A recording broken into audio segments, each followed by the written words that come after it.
flag of the United States of America and to the republic for which it stands, one nation, under God, indivisible, with liberty and justice for all.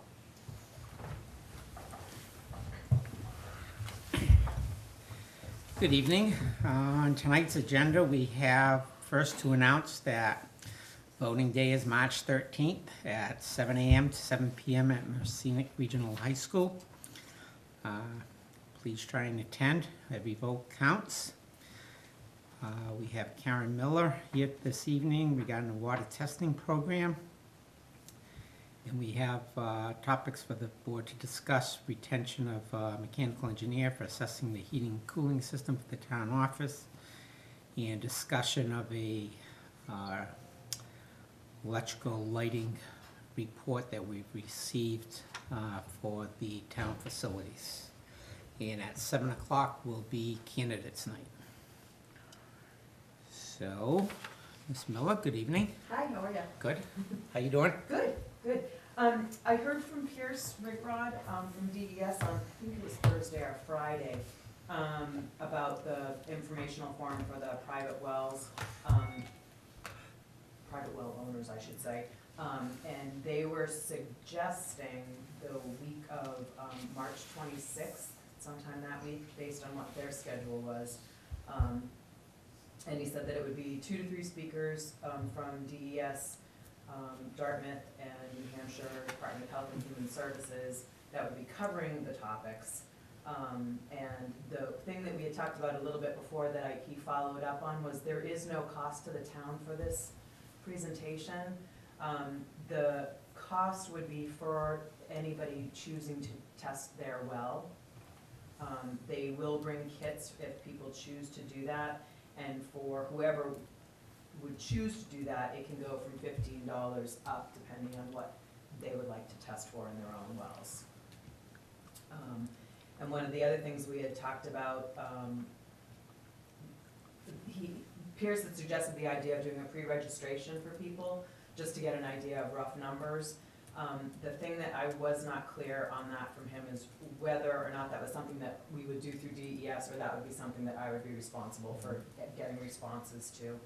And then we also chatted a little bit here about where we might hold that, depending again on numbers. If we only had a small response, again, if it was a very small response, it may not be something worth DES doing at this time. And then what might be other options that I could have for hosting. And I thought about contacting the library, Windblown, and the Congregational Church, again, depending on size and number. And that's my whole thing for this evening. I won't take up much of your time. Let me ask you. Go right ahead. Go. One of the things early on in the promotional stuff that I had received from them, I wanted to know if it would be okay to put the information from DES out in our front offices. And then again, once we get a confirmation from a date, I would do whatever I need to do to start distributing promotional information for people, you know, when, what time, all that kind of stuff, where. Do you think that realistically in 3 to 4 weeks you'd be able to get that information out and get people to sign up? I think I would, Yeah. because I have been, when I've had opportunities for, you know, to talk to small groups of people about it, I've taken that opportunity to say, we're trying to pull this together. We're hoping to get this to happen, you know, like in the springtime, because that was what they had said, or had suggested and hoped to do through DES too. And again, if it was something that, I know those guys are super busy at DES, and if it, you know, if I put out more feelers and it looked like we weren't gonna get a good response, I would certainly feel responsible to them to say, you know, don't take your time if you don't have enough people to make it worth your while, you know. They indicate what kind of turnout they would. I think it's very, very individual to based on what town's needs are. And so again, I was actually hoping to go to one of the presentations they were doing up in Tuftonboro, but because of weather and turnout, it got canceled. So I don't really have a good idea. I think that, again, because we have such a huge community of people with private wells, I would hope that there would be interest in that, just so people have a better understanding of what having a healthy, having a healthy well means. And I think the value also in people understanding where their well water comes from will also help with the ideas of, what kinds of things people might be doing on their own properties near their wells that also might have some effect on our aquifers, in town in general. And I think from what, as we get closer, I'll get more details from Pierce, specifically what topics would they be speaking about, who would be addressing what kind of issues for these.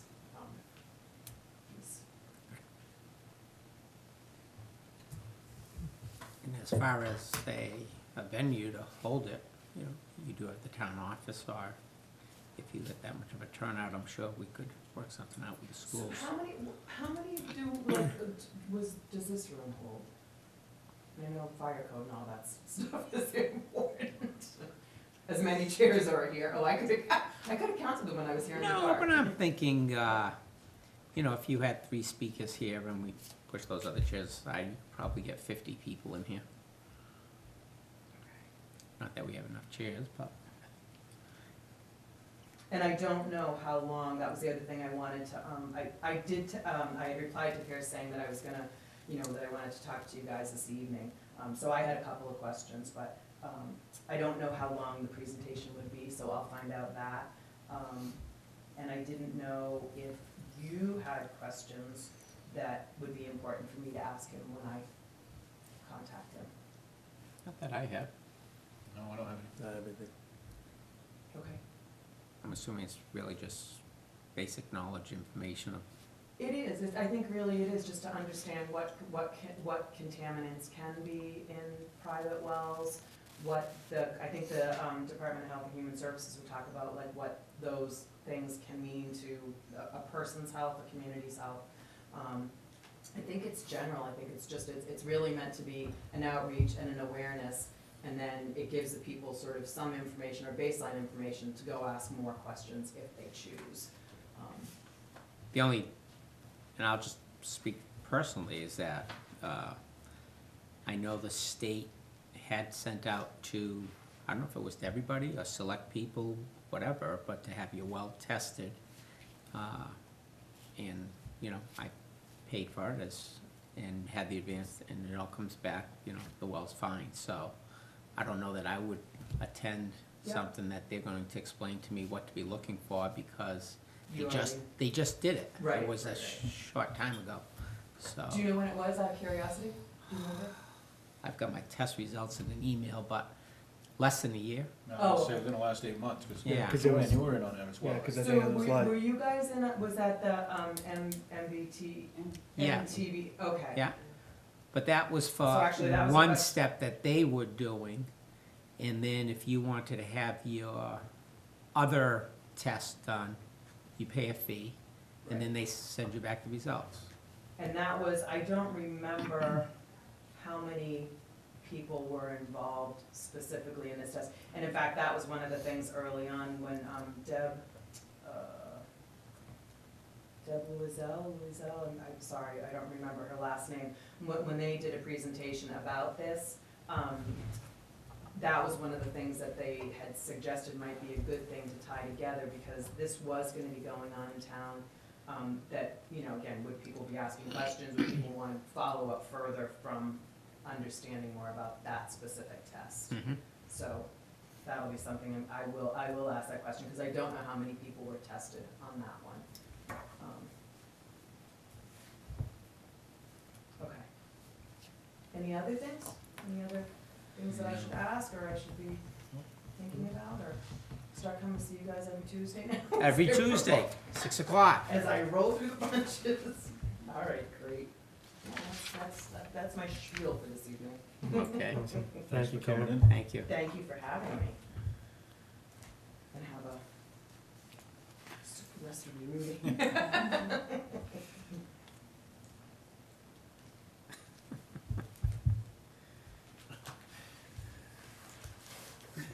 Just give me the fun readings. Yeah, he saw the humor. Thank you. Have a good You guys night. take care. Have a good night. You too.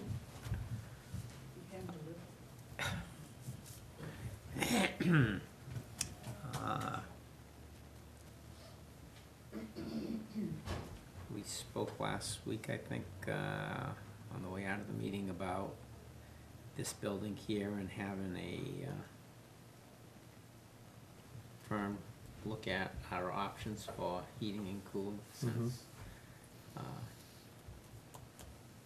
boilers are on their last leg and not the most efficient units. Now, in that, having someone look, is that looking at whether those systems on building 2 are still functioning and usable?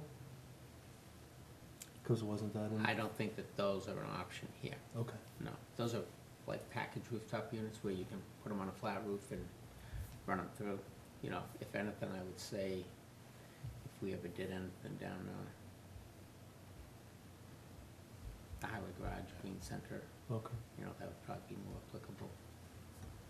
I don't know if they have any value now, Yeah. living in so long, Yeah. just doing nothing, so.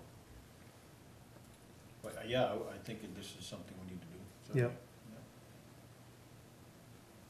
Yep. Yeah. I know that there's, the options are so much more. We're just been looking at many different options over at the lodge because with the water table now around, we can't use the basement for heat.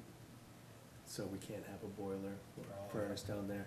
So we've been looking at all the different, whether it be a split system, a wall system, whatever, and we're going with a direct vent propane system.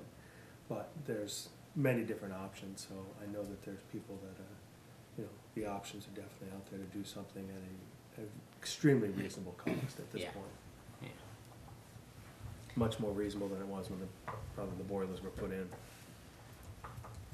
And where we have those 2 boilers in segregated areas of, because there's 2 basements here and trying to get that distribution to areas, it's just not functional. Yeah. So, It's not very energy efficient, that's for sure. I'd like to reach out to Doug White, he's a local resident mechanical engineer, runs that type of service. See what would cost. I'm fine with that. Yeah, I don't have any issues with Doug, I'm just, is it a contract service we're gonna do with Doug, or you just wanna ask Doug, hey, what are you thinking, or what do you think would be needed here? First, if he's interested in looking at it, Yeah. and then if he is, find out what the cost would be and Okay. contract with him to put something together that we could put out for bidding on a new system. Alright, I'm good with that. Yep, I'm good with that. I don't know if you guys had gotten a chance to read that Light Tech report. No, Uh, You did. I did not get a chance, though. Right. Just to review, that was something Peter had reached out, and what I'm not sure, Luann has his all prepared. I believe this is probably through Eversource. Oh, this was the one for in here, okay. Well, here, the DPW and the fire station, and it gave us different options on replacing lamps and ballasts in some scenarios, or replacing the entire fixture, and along with what the cost payback period would be, and what the anticipated energy cost savings would be.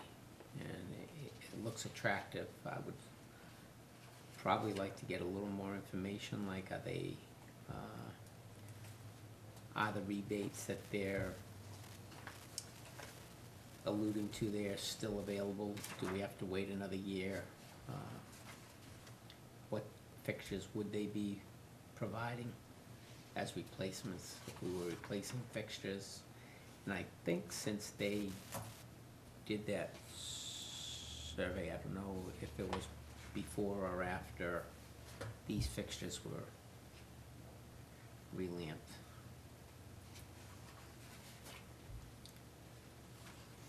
So, if you want another week or so to read through it, and then we can. Yeah, my question on that, David, too, was, I mean, I know we're going into the at a loss for words here. The building budget, what's the official repair budget? Capital? Government. General government. General government building, thank you, Joanne. And I'm just, in my own mind, I need to know what's in that budget, because I hate to commit to the lights and then we wanna do the heat. Is there monies enough there to do both? That would be my There is. question.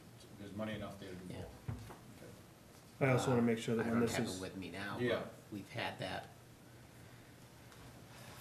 I also wanna make sure when we look at this that, we're not putting money into that portable. Oh, yeah, down the, Yeah, yeah, Yeah. no, you don't even wanna paint that, right, John? Nope. I'll let him use it as a structure, training. Burn it? Yep.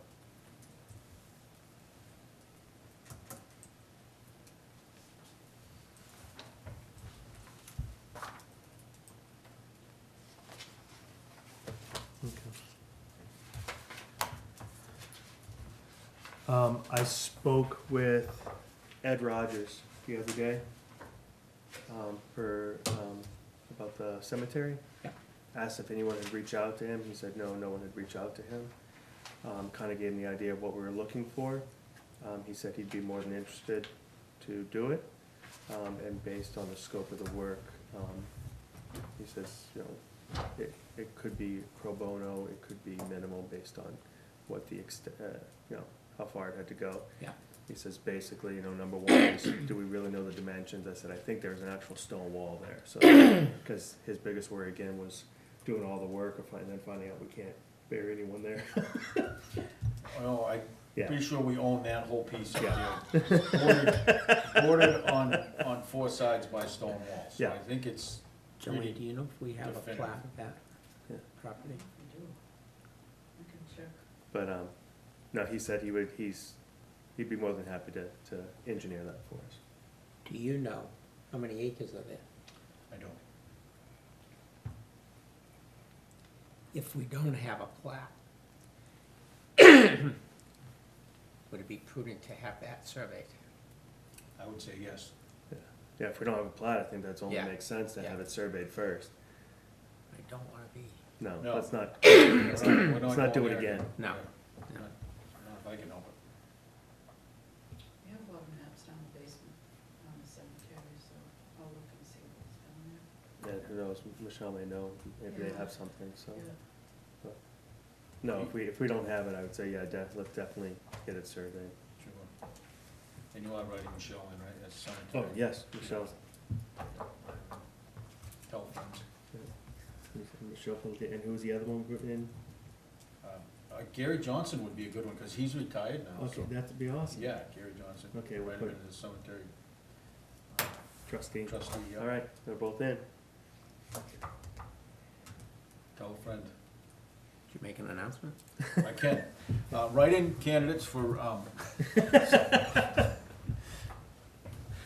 You're stopping there? I don't wanna do it without asking their permission, but I know that I'm going to write both Michelle Pelletier and Gary Johnson in his cemetery. Who? Michelle, Pelletier. how do you say it? Yeah, Michelle Pelletier. Pelletier. I had it right? Yeah. Okay, well, you stopped And me, who I'm was like, the did I say just- it wrong? Just so you could repeat it again. Oh, Gary Johnson, I believe. was yeah, the other Gary one. Johnson. Now that Gary's retired, he needs something to do, so I'm sure he would make a wonderful Trustee. trustee.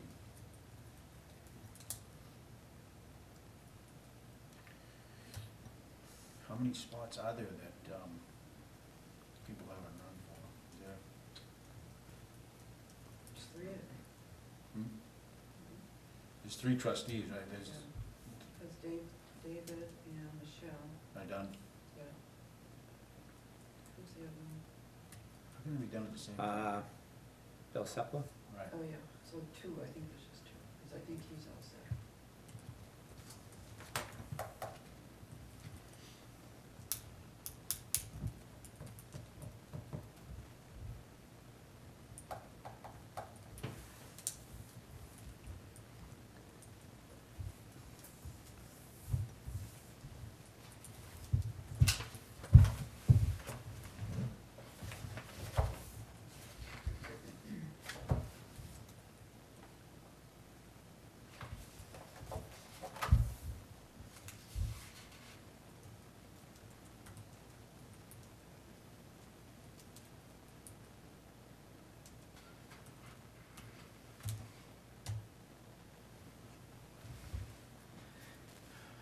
see you reaching for that, is there? Yes. So do you think that one works?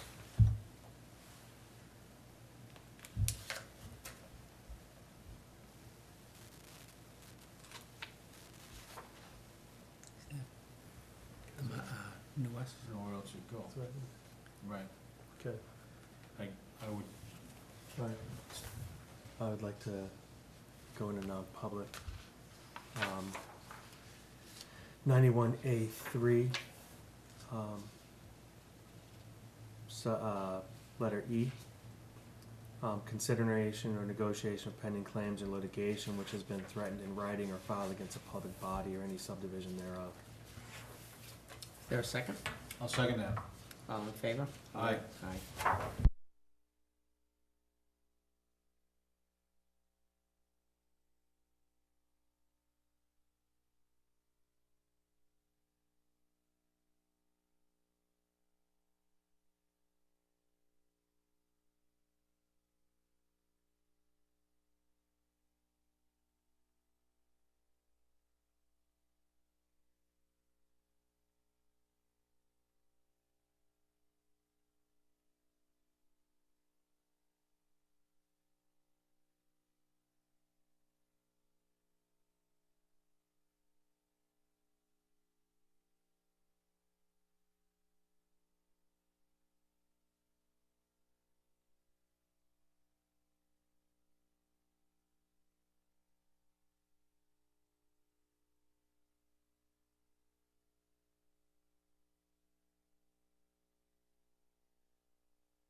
My take on We have that at my work if it's, like, I mean, Oh, these it. guys. Which one's that one? yeah. Yeah, yeah. He sent that over and then like 10 minutes later it walked in the door. Yeah. I would send it back, and Dan, who gave you the authority?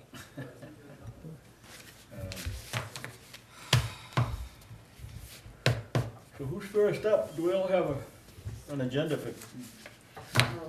Bob wants it, so. Come on in. Oh, I'm sorry. So we set, we step Good down? evening. Is there a motion to, A motion to adjourn? yes? Second. We should have sealed the minutes. and- We did? We did. Okay, that's- Oh, Oh, you want me to re-motion it? Motion to seal the minutes in non-public session? Second. all in favor? Aye. Aye. Motion to adjourn? Second. All in favor? Clock, Apple time. All right. So if we please rise, we'll say the Pledge of Allegiance. I pledge allegiance to the flag of the United States of America and to the republic for which it stands, one nation, under God, indivisible, with liberty and justice for all. So thank you for coming tonight, for tonight's candidate night. I thought I would start off by reading through the list of candidates by position off the ballot, just so that's on the record for the people who are watching from home. So Board of Selectmen, 1 year, candidate is John Vieser. Board of Selectmen for 3 years, we have Bernard Hamill and David Lage. Budget Committee for 3 years, we have Alan Doyle and Mark Fortier. Budget Committee for 2 years, Danny Heath and James Hicks. Budget Committee for 1 year, Patricia Mitleiter.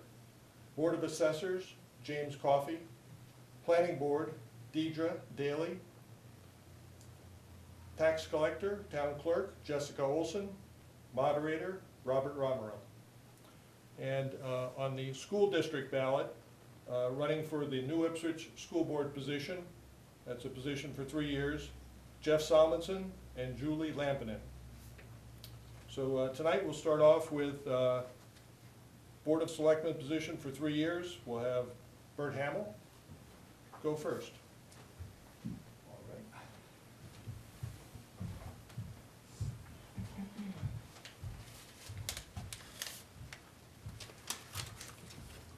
Good evening. I was hoping for a bigger turnout since we don't have a whole lot of folks here. But, you know, my name is Bernard Hamel. Some of you know me from the planning board, but my friends call me Bert, so if you gotta refer to me, it's Bert.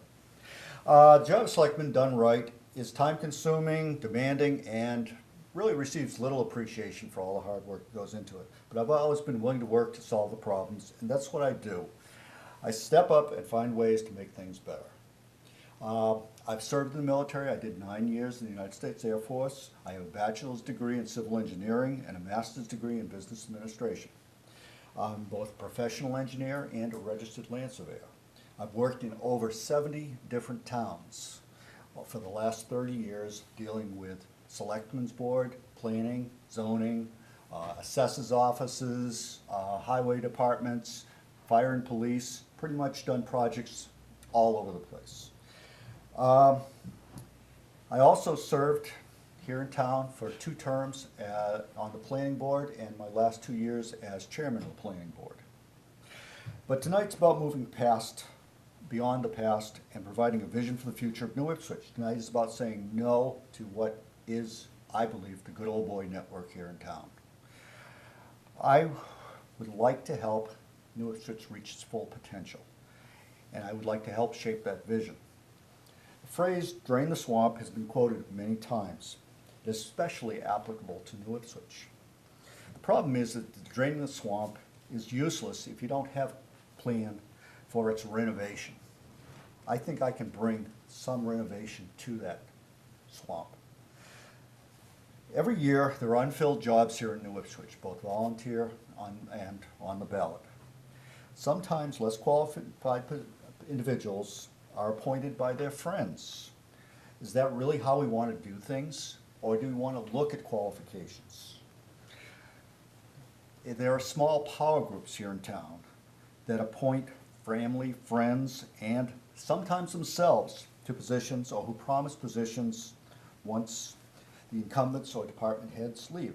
I don't know if you know this, but there are 3 major department heads here in town that are due for retirement over the next several years. Replacing those is going to be very important, and finding good individuals to fill those positions is going to be extremely difficult.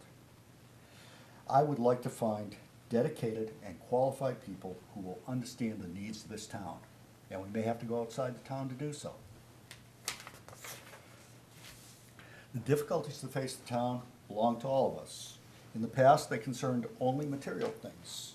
However, recent events involving inappropriate behavior have come to light in town. It is the responsibility of the Board of Selectmen to provide a clear and unequivocal policy to prevent such occurrences. This is a manifest failure on the part of the town governing body. We have an ethical and moral responsibility to provide a safe and positive work environment for all employees. We must create and maintain a competent and effective leadership, but we must also create a new pattern whereby citizens can make a real difference. Our entire citizenry must be invited to serve, to add their opinions, their insights, instead of having voices lost to the vocal minority. We need to hear from everyone, and I intend to listen. I've found that happiness is not a matter of wealth, but in helping others. Most of my adult life has been dedicated to service. I'm now offering my engineering and management knowledge to the town in a greater role. To summarize, I would like to dedicate my candidacy to simply being a good neighbor. I respect the rule of law, but I also respect the rights of others. To paraphrase Game of Thrones, I believe that words must have value, and that a man's word is his bond. I want to hear the voices of my neighbors, opinions, suggestions, and especially complaints. Can't fix something that's wrong if I don't know about it. And that is why I'm here before you tonight. Thank you for listening. My name is Bernard Hamel, and I would appreciate your vote for selectman. God bless. Any questions? I'm more than happy to take a few questions. Any questions from the audience? All right, Okay, seeing none, thank you, Bert. David Lage.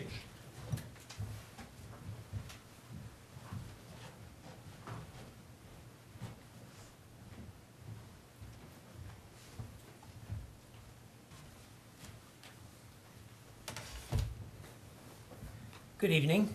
For those of you that don't know me, I'm David Lage. I've been a selectman now for 6 years. I did a 3-year term in 2005. I then volunteered to fill in a vacant position when a selectman resigned.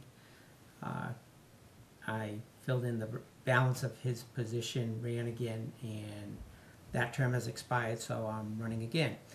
And for those that don't know me, I'm a resident of town. I've been here for 30 years. I work in town, and to me, being doing my civic duty. Okay, I think that everyone should participate in local government and to help out in wherever they think their skills and abilities are beneficial. Not only have I been selectman, I've been a ZBA member now for 9 years. I've been the selectman's representative on the planning board for 4 years. I used to be on the finance advisory committee prior to it becoming a budget committee.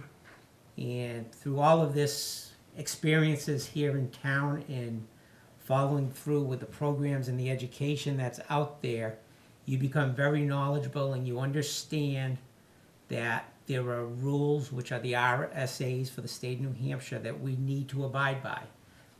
Many times we like to go forth and make a decision, but those are our ultimate guidelines that we have to follow.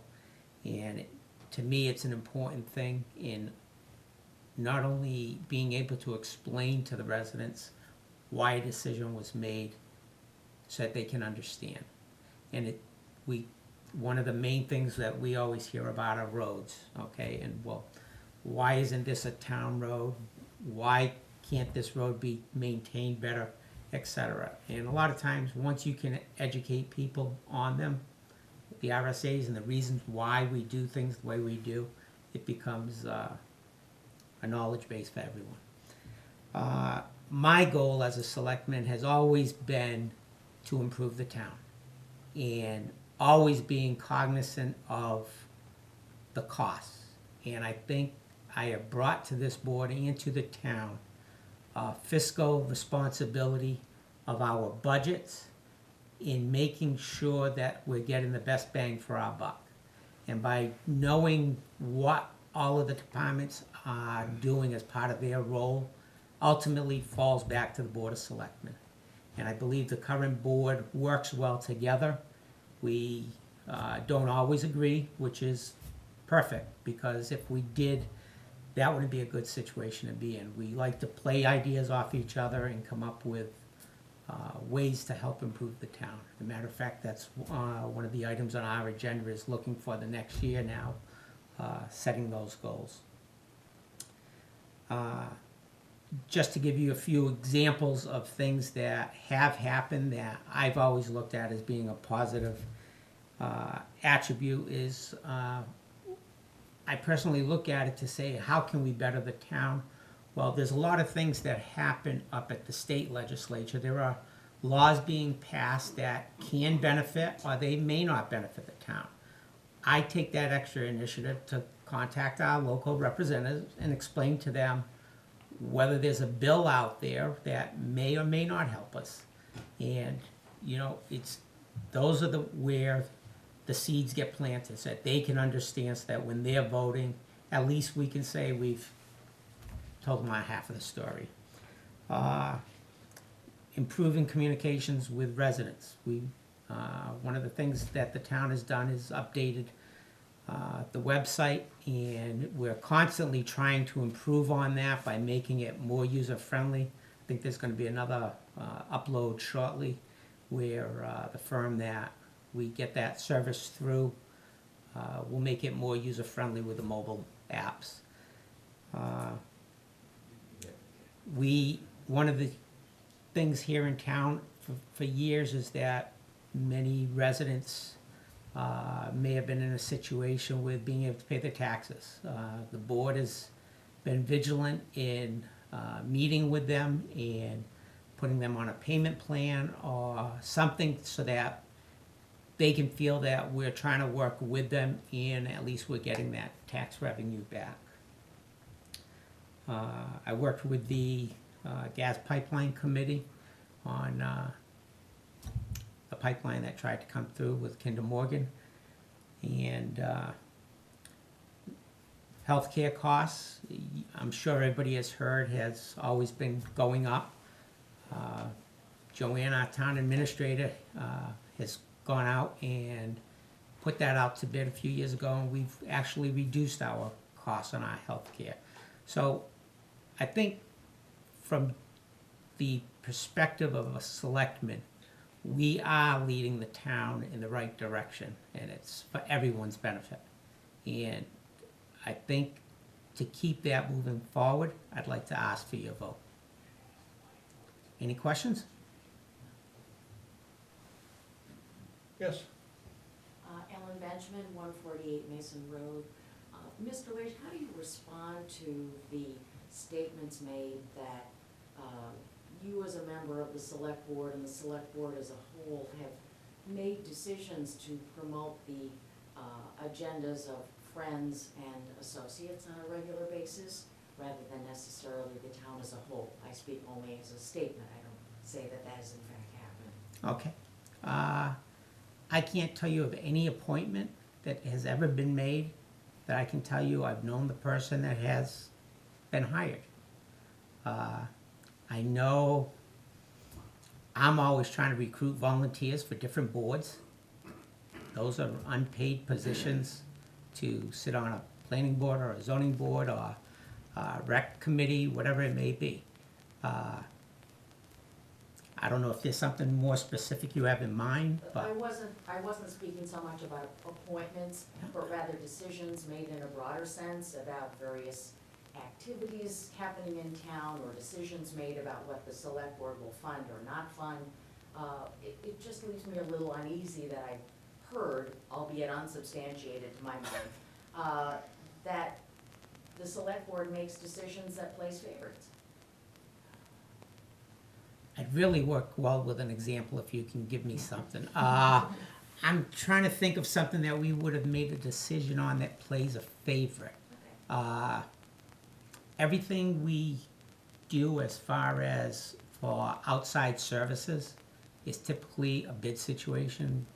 To give you an example, road paving, landscaping and maintenance.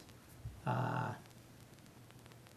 to think of contracted services that we have. Those are put out to bid. The transfer station goes out to bid. We don't try, matter of fact, we distinctly try to avoid having to have a conflict to say exactly as you're pointing out, they're just being brought in because they know.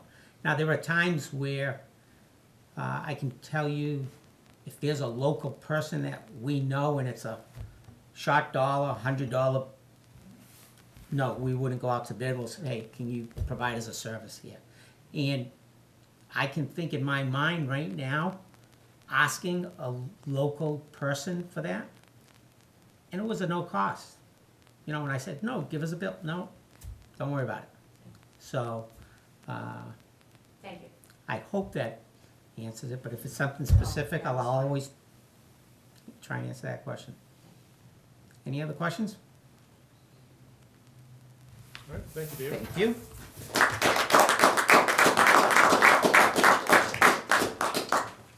So, for the position, 1-year selectman, John Vieser.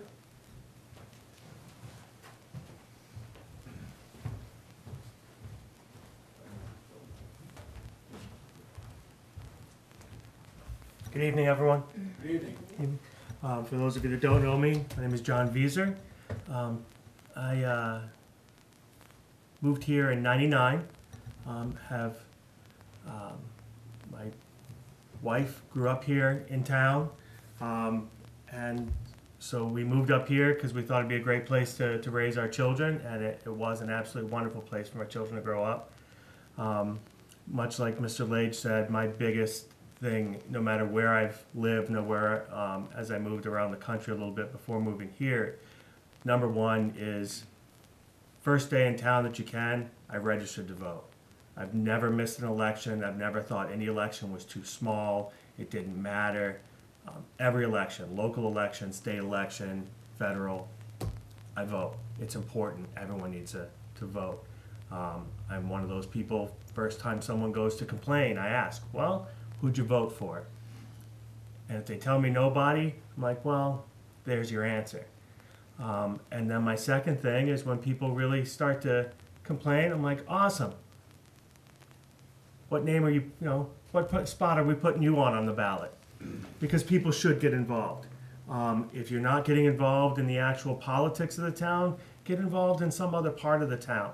There's plenty of areas that need volunteers. Mrs. Talbot's sitting in the front row, and I get to hear every day about all the help she needs for the rec department. Get involved. I've tried to get involved as much as I can. Several years ago, I ran for selectman. Was not elected, but through that was appointed to the Budget Advisory Committee and served on the Budget Advisory Committee, was served 2 terms on the Budget Committee itself in its first couple years where it became an actual committee. This past year, about halfway through the year, Selectman Hopkins called and said that Selectman Johnson was stepping down due to a change in his job, asked if I'd be interested. I came in, put my name in, met with the selectmen, and was appointed to finish out this term. Came in right at budget time, as well as all the different things, obviously, that we know have been going on. It's been an eye-opener as far as what goes on, and but at the same point, I've really enjoyed being a selectman. I intend to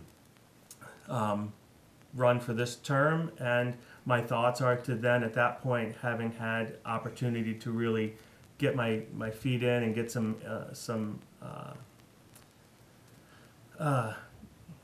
experience behind the table, and to kind of understand what's going on at that point, look at running for a full 3-year term after that. Like I said, I really enjoyed working with the board we have. I think we're running a very good common sense board. We're very diligent about the budget that has to be put out there. We realize that, there are certain things that the people in town need. So there's got to be a balance between spending money and saving money. What services do we need? I also feel that you have to understand, spend the money in the areas where more people in town are being serviced by that. So you have to understand that sometimes it may be unpopular to cut a budget or not be in favor of a budget in a certain area, but if it's an area that is marginal, sometimes you may have to make that unpopular decision. But I've definitely enjoyed what I've done so far, and look forward, with your vote to continue this year. So if there are any questions, I'd be more than happy to answer questions. Yes, Paul? Yeah, Paul Sherman, I'm a member of the planning board, first by chairman. We've had a chronic problem with open seats, alternate seats. Other boards have had all kinds of open seats. If you look at the ballot, people run unopposed. Why do you think we can't, or the town, people cannot step up, or won't step up, will not step up to do these jobs? Even though I admit the time commitment's there, but the pay is not. Could you explain what your thoughts are, or why we can't get people to help out? I think, one, it's a matter of, I think people are I don't know, they're overstretched in certain time. It's you have families that, it used to be, most people worked fairly local. You put in your 40 hours a day at a local mill or a local, construction or anything like that, much closer to where you're living. Most people that, I mean, I've been very lucky, you know, since I've moved here, 2 of the jobs I've had have been here in town. Been very lucky, or within a 30-minute drive at the most. But I know many people that are driving an hour and a half, hour and 45 minutes, 2 hours, one way to work. And then, so you end up with, you know, on top of that, then they've got their children that are at home. You've got multi-income families where, you know, not to you know, throw us into the 50s or anything like that, but I mean, it used to be where, you know, there was one breadwinner that went out of the home and one person that was at home. And it was an easier time. So at those points, it was much easier to get people to step into those roles because the family dynamic was different. Now it's tougher. And I mean, it's tougher for my own family. I mean, my wife's a teacher here in town. She coaches. We're both very active in our church. I'm also a Mason here in town. So literally, I think one night a week we have where we're not at a meeting. But that's a decision we've made because we like being active in town. We like being out there. And some people, it's just right now, whether it be the age of their children or we have, you know, so many snowbirds that they're only here part of the year and they're gone. It's very tough for them to serve on a committee that's year round. But I wish I had an easy answer for that, Paul. I honestly do. But the main thing to me is getting people involved. One of the things I thought was great this year with the election or with the budget process is after we had the deliberative session, I think all 3 of the selectmen got pulled into different conversations with townspeople that were coming up and asking real questions. They weren't bickering, they weren't, you know, picking at the budget. They had serious questions about what the budget meant, what was there. And I think if we can get more people just involved in asking those simple questions, talking to us, Mr. Lage said it and Bert said it, you know, we'll even take the complaints. That's what we're here for. Because we don't know the complaints, we can't find the fixes. But talking to us, asking as many questions as possible. And I think if you get people starting that process, just really asking, what does the zoning board do? What does the planning board do? What do these committees actually do? Finding out who to talk to, then they might find out, wow, I actually am interested in doing that. I like it. So I think that'd be a great, you know, that's the first step. So. Any other questions? All right, thank you, John. Yeah, thanks.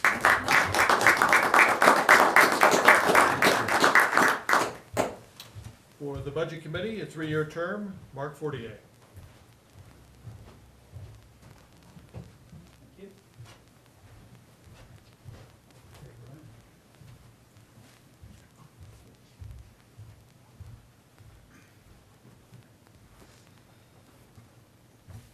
Hello, everyone. My name's Mark Fortier. I'm running for a 3-year term on the Budget Committee. I've lived in town for 34 years. I've had 3 kids go through the school system. My wife and I owned a business in town for 5 years, Gillyflower Glen, the florist. My wife has worked for the town since 2005 in a bunch of positions: assistant tax collector, assistant town administrator, police administrator, and she was responsible for starting the Green Center. I worked in high tech for 30 plus years, the last 15 in management, with budget and personnel responsibilities. I'm not unfamiliar with budgeting and spreadsheets. I'm now retired, which gives me to Mr. Visa's point. I was out of town 7 to 7 every day for over 30 years working. But I'm home now. I'm running for the Budget Committee to try and ensure an open and transparent budget process. I didn't see that with the past Budget Committee. I think it's shameful, frankly, how there's really no documentation of any kind how the budget was come to. And the RSAs are pretty explicit on ensuring that open meetings, meeting minutes be published, hearings be held. Everybody should know how and when the budget came to be and have some say in it. Even though saying all that, I think you should vote yes on Article 18 to abolish the Budget Committee. I'm running in the event the committee's not abolished. I have no problem with an advisory budget committee or finance committee as we've had in the years past. They have oversight on what the selectmen are doing without actually being responsible for nailing the budget down and allowing outside influences to impinge on the budget process. That's all I have to say. Any questions? Yeah, question. Why do you think the budget committee was so, I'm gonna say ineffectual? Uh, Well, I don't know that that's, Well, if it's on petition to be abolished, somebody apparently doesn't think it's working. well, the first few years, we've only had a official budget committee for the last 4 years. It'll be 4 years this year, I think, since 2014. If you go to the town website, look through the minutes of those meetings in the early years, there was a process, it was public. If you wanted to know what the budget committee was doing, or you wanted to go to a meeting, you were able to. There was a pretty good committee in place. To John Visa's point, people stopped volunteering, running for the budget committee. I think the last budget committee, Brian Sommer was the only one on the committee, and he had to appoint 2 people to come to some kind of consensus and to be able to do any kind of business. Unfortunately, it doesn't appear they followed the RSAs regarding open meetings and meeting minutes.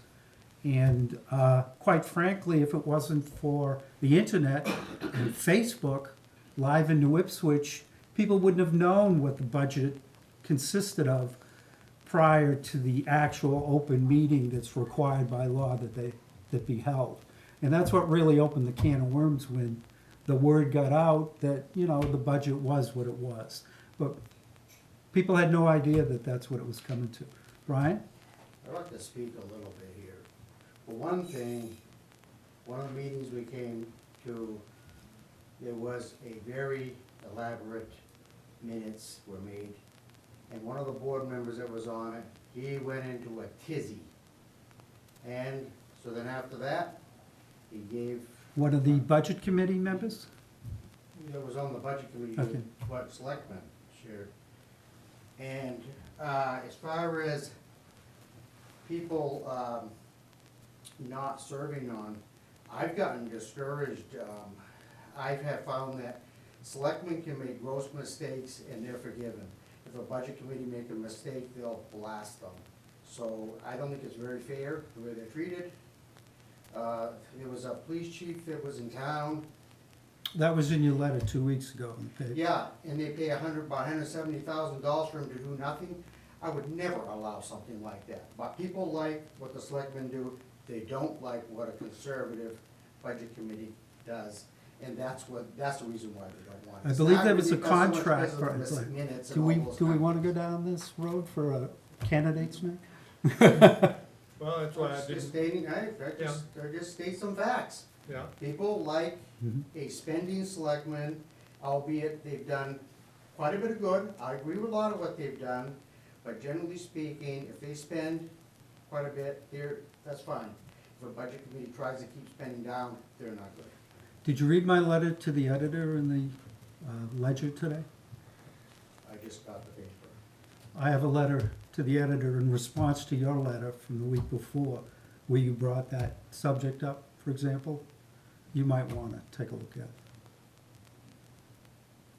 Any other questions?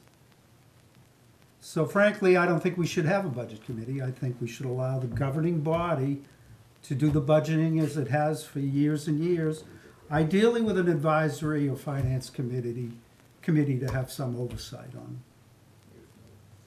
All right, thank you, Mark. Thank you.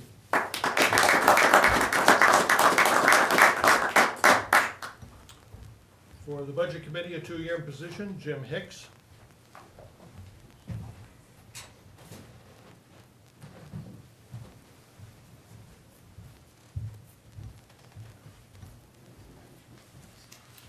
Good evening, everyone. I don't want to sound like Mark's first cousin, but many of the things that he brought up are my feelings too.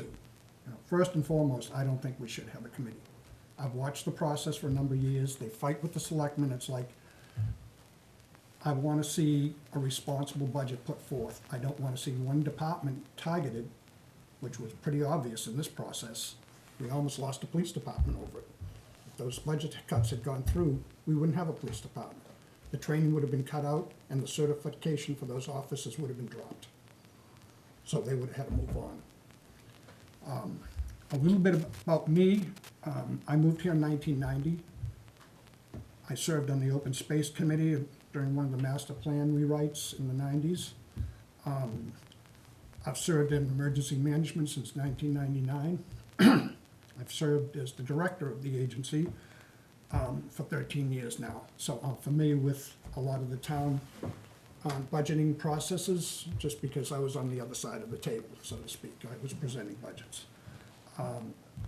I spent 25 years in the hospitality business. I'm a certified facilities manager and had to make budgets for new hotels, old hotels. Budgeting has been a major portion of the way I've made a living.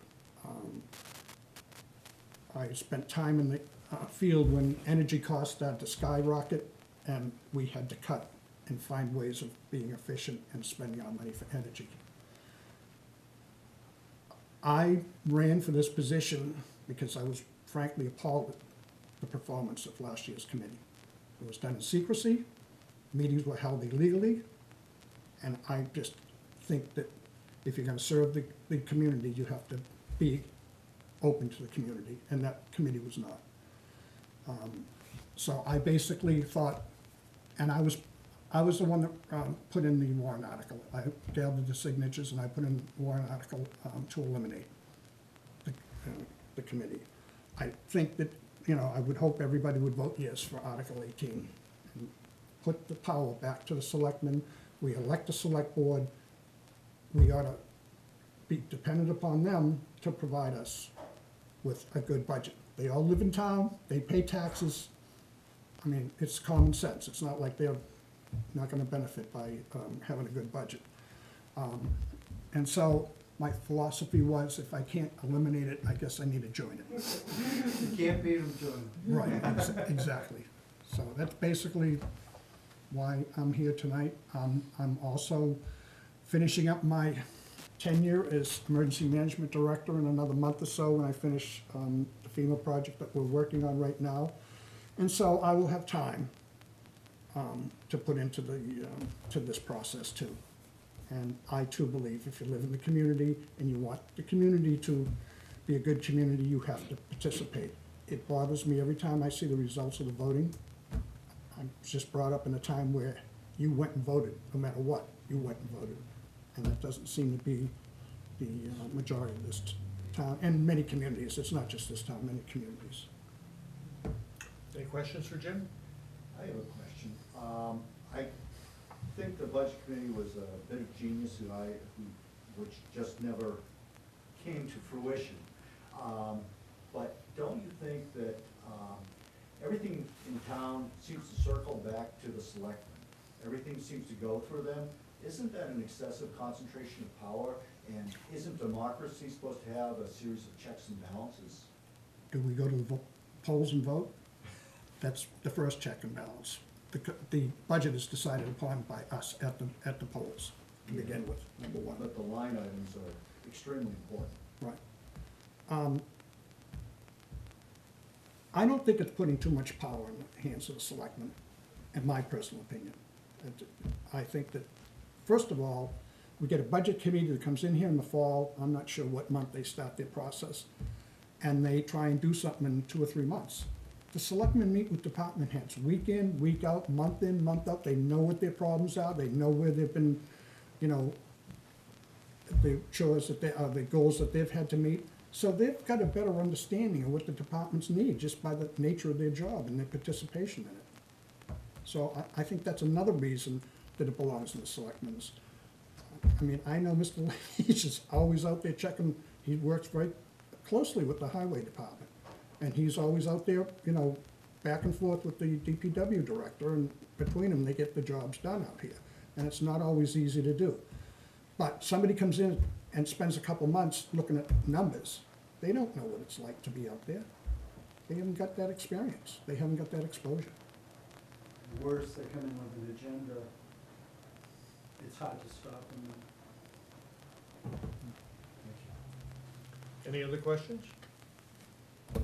Thank you, Jim. Thank you.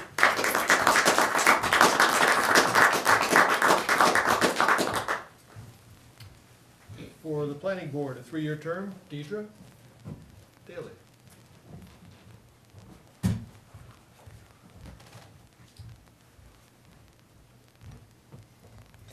Hello, my name is Dee Daly. I'm really a Deirdre, but nobody ever can remember that, so usually I try to get the little D put on the ballot, but I won't, so I guess in this town, people are gonna know my name. Luckily, you won't have to try and spell it, so I have been in New Ipswich now somewhere around 7 years. My husband, I'm originally from New Hampshire, but my husband was military for 40 years, so he was ready to retire, and I said, how about New Hampshire? And what do you tell a man who says, I want to live in New Ipswich right here, when he doesn't want to live around snow and all that kind of stuff? You say yes. And so wherever he wants to live, and this is where he decided he wanted to live. So that's how we came to town. And I'm a physical therapist by trade. So I work with industrial clients. So I am oftentimes out of town, although that's been getting less and less, which is one of the reasons why I've been able to participate on the planning board. I've been an alternate now for 3 years. I'm probably your greenest, shiniest member, which it isn't saying, I think we need to go a little younger if I'm the greenest, shiniest member, but I've been really thankful to participate on the planning board. Like many others, I have a service history for about 25 years in my professional association, both at a state level here and in North Carolina, and at a national level. I'm not intimidated by the legislature or the RSAs. I serve on our legislative committee in the state of New Hampshire, so I'm frequently up at the legislature. But the planning board and the intricacies of it are new. So it's been a pleasure to be able to learn for 3 years, and I think I'm still going to need to do quite a bit more learning along the way, but I'm dedicated enough to learn and do it. Part of the history of being on the planning board for the last 3 years is that I had the opportunity to learn a lot about the town and go really deep into the town through involvement in the capital improvement plan.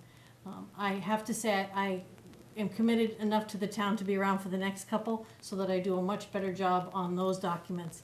Even though I got to know a lot about the town, it was still pretty new to me, and every year I learn more and more about it. So hopefully I can continue to be positive and learn on your behalf and have the mentors that I've had to be able to continue to do the right thing in that regard. So other than that, I can't say that I can tell you I have grand plans because I'm still learning. The planning board does basic day-to-day things with people who come before us, and I try to be fairly straightforward in that approach. We also try to plan for the future, and it's an interesting balance to try to look how do we be innovative and also keep the quality of life that we're used to. And I think that's a balance that I try and understand. Again, I think I'm not been around long enough to know all the politics, but I'm working and to get there. And hopefully around about the time I'm 70 or so, or I can retire, I'll have a little bit better grasp of what's going on. So I would like to ask for your vote, and I'll take any questions if you have any. Have you attended planning board meetings in town?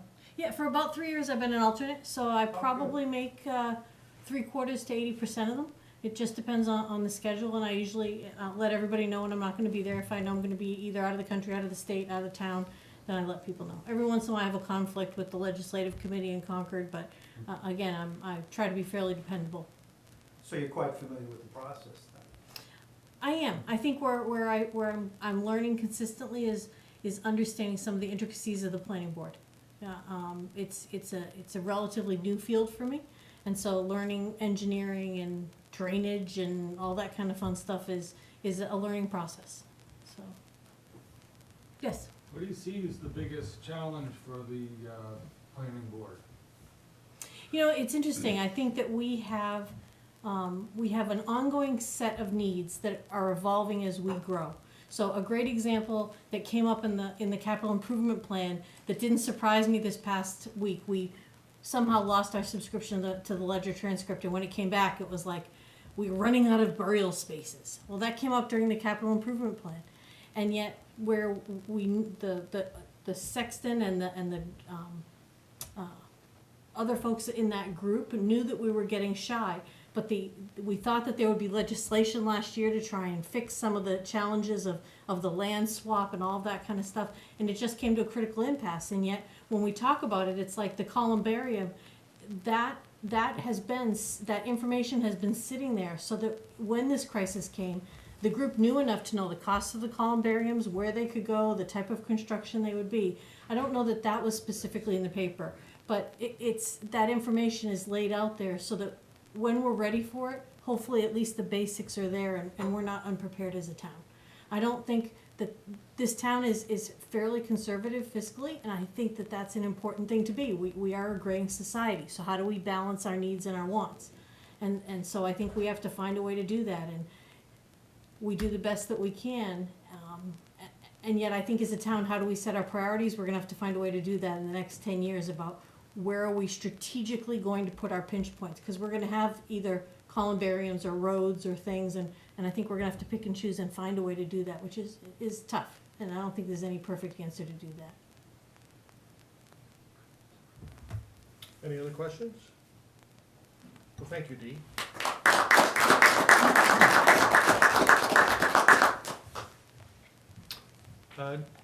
Jeff Salmonson's running for a 3-year school board term. Jeff, did you want to say anything tonight? Sure, I'd love to say something.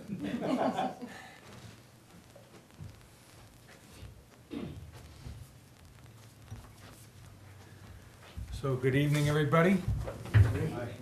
My name is Jeff Salmonson. I've had the honor of being your school board representative for the last 6 years.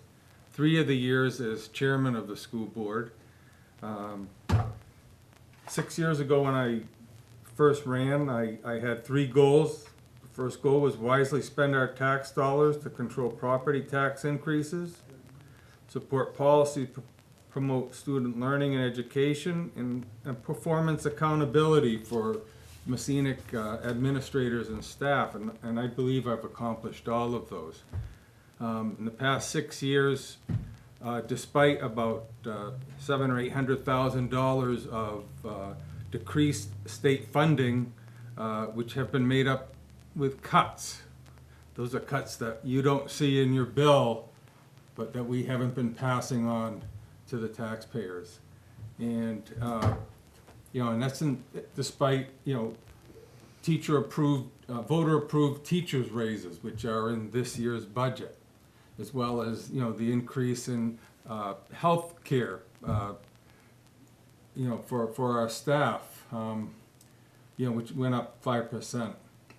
So this year we have a 1.1% increase in our budget, but most of that is reflected in insurance expenses and voter-approved teachers' raises and paraprofessional raises. A little bit about myself. I've lived in town for 60 years. My mother attended the 2-room schoolhouse down here on School Street in the 30s. I attended New Ipswich schools. My 6 children attended New Ipswich schools. My grandchildren are in New Ipswich schools, so I have a very vested interest in the education of not only my kids, my grandkids, but all of our students.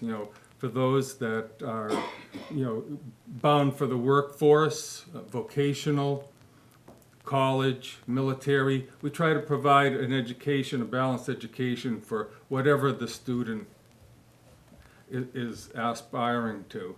And I'm gonna continue to try to represent in a responsible manner the taxpayers, which is who I represent when I'm up there. And I'm looking for your vote, and I sure appreciate serving you the past 6 years, so thank you very much. Any questions for Jeff? Questions?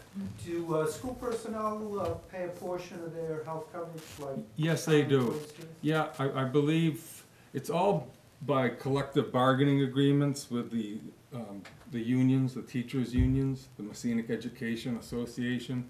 But I believe, I wanna say that it's probably about an 8, it depends on a single family, Sure. or whatever plan it is, but I wanna say it's around an 8% contribution. And, you know, it's a very big benefit.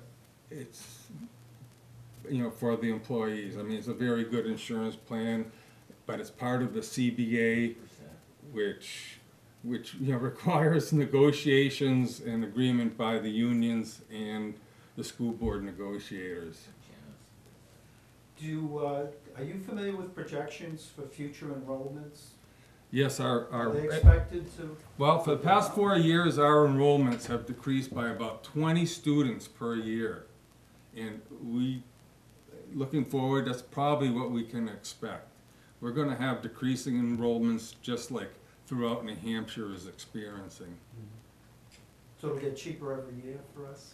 Well, the problem is you reduce, you know, 20 students per year, and you spread that among the grades. If it's 2 students per grade, you can't reduce staff. You know, it's very difficult to make those cuts. The other difficulty is, you know, state and federal mandates with special education. We have no flexibility in that.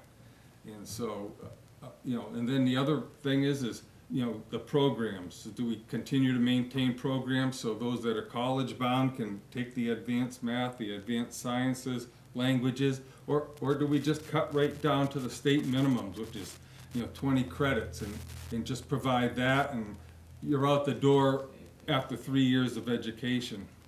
So, you know, we're trying to give a balanced education, and so far the taxpayers have supported it, and if they don't, well, then we'll make the appropriate cuts to meet the voters' expectations. I mean, I'm there for the voters. If they give us less, we're gonna do with less.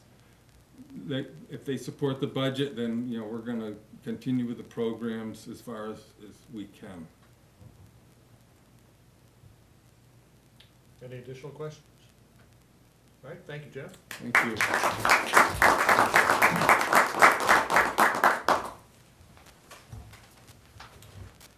And final position for tonight is myself as moderator. I'm running for a 2-year term. This will be my 3rd term if elected. I think I've had great coaching from Earl Somero, who continues as the deputy moderator. And we both go off and get annual training. We were up in January, we went to the Municipal Association, offered training on moderator. So how to conduct meetings, how to conduct elections. Also, the Secretary of State periodically has training that they make available for how to conduct elections.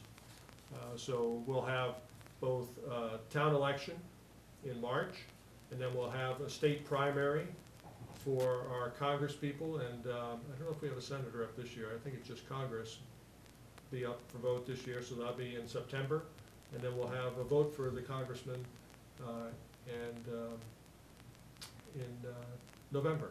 So we have 3 election events, and obviously we had the town deliberative session earlier this year. So I look forward to that and continuing to serve the town as moderator if you'll have me. So thank you very much. How expensive is this training, Mr. Muhammad? Well, let's see, I think the enrollment was $60, and I think the mileage is, I don't know what we get Been reimbursed reduced, for mileage. hasn't 35 cents a mile. So times 100 miles, 120 miles, so, yeah, about $100. Just 160 for the 2 of us, because we shared a car, so.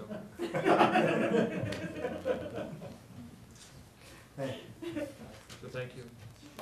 All right.